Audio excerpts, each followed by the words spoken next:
5 saham dengan ROE tinggi. Apa saja sahamnya? Simak video pembahasan ini sampai selesai.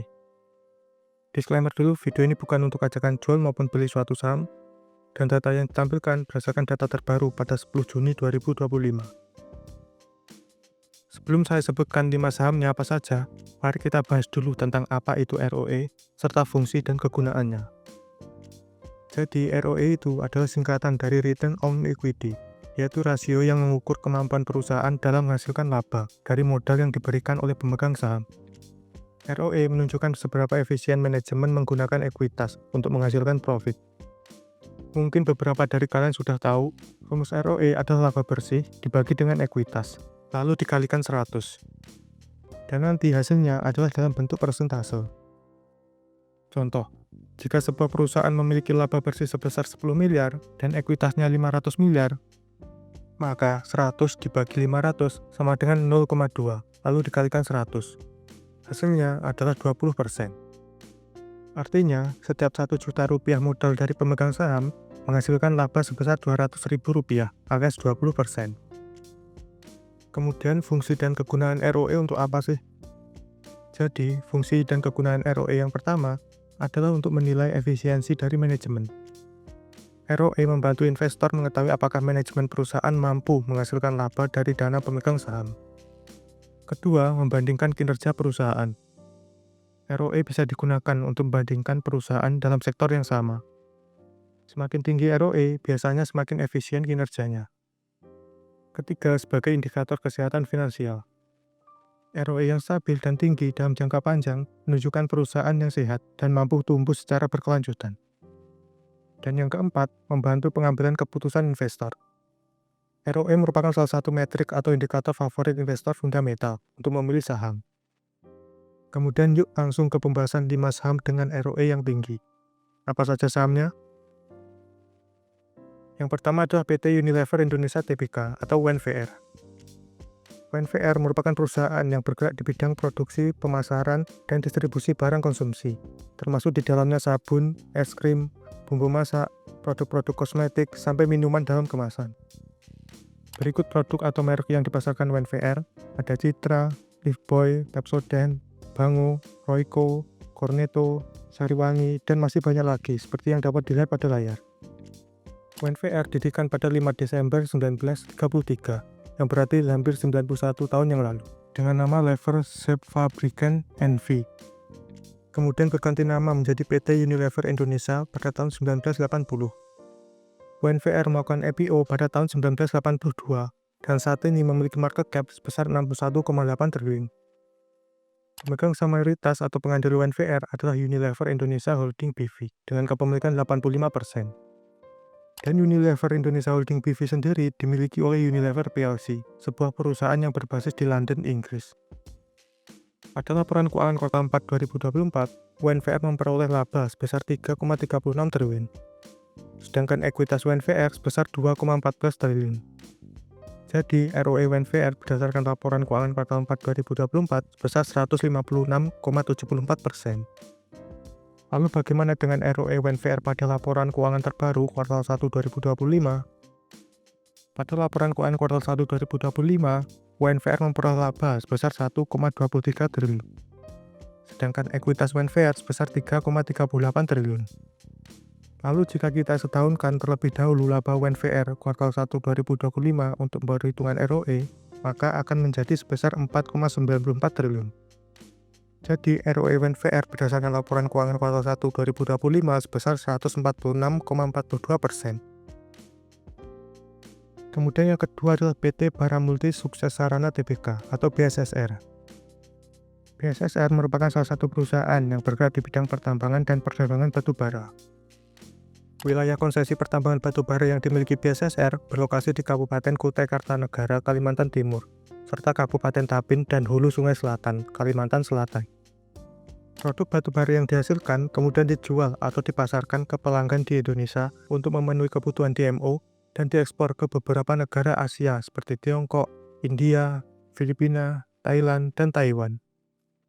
BSSR didirikan pada 31 Oktober 1990, yang berarti sudah lebih dari 34 tahun yang lalu.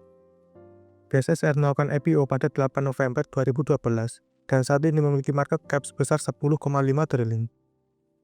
Pemegang saham mayoritas atau pengendali BSSR adalah Henry Angkasa dengan kepemilikan 0,047% dan PT Wahana Sentosa Cemerlang dengan kepemilikan 50,001%. Berdasarkan website CNBC, perusahaan tersebut dimiliki oleh Gan Jo-hyun. Beliau merupakan istri dari almarhum Bapak Athanasius Thaksin Suharya, pendiri Bara Multi Group. Pada laporan keuangan kuartal 4 2024, BSSR memperoleh laba sebesar 131 juta USD, sedangkan ekuitasnya sebesar 264 juta USD. Jadi, ROE BSSR berdasarkan laporan keuangan kuartal 4 2024 sebesar 49,82%. Lalu bagaimana dengan ROE BSSR pada laporan keuangan terbaru kuartal 1 2025? Pada laporan keuangan kuartal 1 2025, BSSR memperoleh laba sebesar 19,5 juta USD. Sedangkan ekuitasnya sebesar 283 juta USD. Lalu jika kita setahunkan terlebih dahulu laba BSSR kuartal 1 2025, maka akan menjadi 78,1 juta USD. Jadi, ROE BSSR berdasarkan laporan keuangan kuartal 1 2025 sebesar 27,53%. Kemudian yang ketiga adalah PT Bayan Resources Tbk atau BYAN. PT Bayan Resources Tbk adalah induk dari Bayan Group, dan Bayan Group merupakan produsen batubara sub bituminus dan bituminus berkadar belerang rendah yang ramah lingkungan. BYAN memiliki area konsesi pertambangan batubara seluas 107.087 hektar yang berlokasi di wilayah Kalimantan Timur dan Kalimantan Selatan. Di samping itu, BYAN juga memiliki perkebunan kelapa sawit seluas 8.462,35 hektar. BYAN didirikan pada 7 Oktober 2004. Namun, bisnis Bayan Group sebenarnya sudah dimulai pada November 1997, yang berarti lebih dari 27 tahun yang lalu. BYAN melakukan IPO pada 12 Agustus 2008, dan saat ini memiliki market cap sebesar 659 triliun. Pemegang saham mayoritas atau pendiri BYAN adalah Dato Lu Tokwang dengan kepemilikan 40,17%. Saat ini beliau juga menjabat sebagai direktur utama di BYAN. Pada laporan keuangan kuartal 4 2024, BYAN memperoleh laba sebesar 922 juta USD, sedangkan ekuitasnya sebesar 2,2 miliar USD. Jadi, ROE BYAN berdasarkan laporan keuangan kuartal 4 2024 sebesar 41,86%. Lalu bagaimana dengan ROE BYAN pada laporan keuangan terbaru kuartal 1 2025? Pada laporan keuangan kuartal 1 2025, BYAN memperoleh laba sebesar 217 juta USD, sedangkan ekuitasnya sebesar 2,42 miliar USD. Lalu jika kita setahunkan terlebih dahulu laba BYAN kuartal 1 2025, maka akan menjadi 841 juta USD. Jadi, ROE BYAN berdasarkan laporan keuangan kuartal 1 2025 sebesar 35,99%. Kemudian yang keempat adalah PT Industri Jamu dan Farmasi Sido Muncul Tbk atau SIDO. SIDO merupakan perusahaan yang bergerak di bidang industri jamu tradisional dan farmasi. Produk atau merek SIDO yang terkenal antara lain tolak angin, Koko Bima Energy, dan lain-lain. Hingga saat ini, SIDO telah meluncurkan lebih dari 300 jenis produk, meliputi segmen jamu herbal dan suplemen, makanan dan minuman, serta farmasi. SIDO didirikan pada tahun 1940 sebagai usaha rumahan, dan memulai produksi komersial pada tahun 1970. Kemudian SIDO melakukan IPO pada 8 Desember 2013, dan saat ini memiliki market cap sebesar 15,4 triliun. SIDO dimiliki oleh PT Hotel Candi Baru dengan kepemilikan 77,60%. Perusahaan tersebut dimiliki oleh keluarga Hidayat, dan beberapa juga menjabat sebagai komisaris serta direktur di SIDO. Pada laporan keuangan kuartal 4 2024, SIDO memperoleh laba sebesar 1,17 triliun, sedangkan ekuitasnya sebesar 3,48 triliun. Jadi, ROE SIDO berdasarkan laporan kuartal 4 2024 sebesar 33,57%. Lalu bagaimana dengan ROE SIDO pada laporan keuangan terbaru kuartal 1 2025? Pada laporan keuangan kuartal 1 2025, SIDO memperoleh laba sebesar 232 miliar, sedangkan ekuitasnya sebesar 3,7 triliun. Lalu jika kita setahunkan terlebih dahulu laba SIDO kuartal 1 2025, maka akan menjadi 931 miliar. Jadi, ROE Sido berdasarkan laporan keuangan kuartal 1 2025 sebesar 25,12%. Kemudian yang kelima atau yang terakhir adalah PT Alam Tri Resources Indonesia Tbk atau ADRO. ADRO merupakan perusahaan yang berfokus pada bisnis pertambangan batu bara metalurgi, pengolahan mineral, jasa pertambangan, dan energi baru terbarukan. ADRO melalui anak perusahaannya, PT Adaro Minerals Indonesia Tbk atau ADMR, menjalankan bisnis pertambangan batu bara metalurgi dan memiliki 5 area konsesi yang berlokasi di Kalimantan Timur dan Kalimantan Tengah. Kemudian ADRO menjalankan bisnis jasa pertambangan melalui anak perusahaan PT Sapta Indra Sejati atau SIS. Sedangkan untuk bisnis dalam bidang energi baru terbarukan, ADRO menjalankannya melalui PT Adaro Clean Energy Indonesia. ADRO didirikan pada 26 Agustus 2004, yang berarti sudah lebih dari 20 tahun yang lalu. ADRO dulunya bernama PT Adaro Energi Indonesia Tbk, kemudian berganti nama menjadi PT Alam Tri Resources Indonesia Tbk pada 19 November 2024. ADRO melakukan IPO pada 16 Juli 2008, dan saat ini memiliki market cap sebesar 64,9 triliun.